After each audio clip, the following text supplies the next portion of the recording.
آقا علیہ السلام نے جو قیام رمضان کیا ہے، یعنی نماز تراویح جو ادا کی ہے، وہ کتنی تعداد تھی، یہ بھی بڑا موضوع گفتگو بنایا جاتا ہے اور اس میں بھی خلش پیدا کی جاتی ہے۔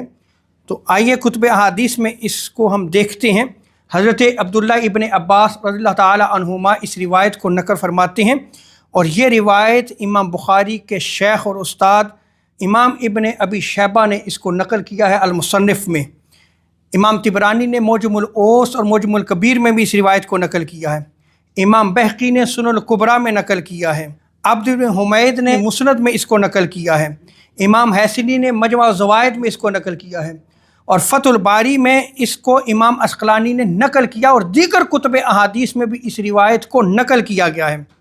آپ فرماتے ہیں کہ ان نبی صلی اللہ علیہ وسلم کان یصلی فی رمضان 20 رکعۃ سوى الوتر، کہ آقا علیہ السلام رمضان میں 20 رکعت نماز تراویح ادا فرمایا کرتے تھے وطر کے علاوہ۔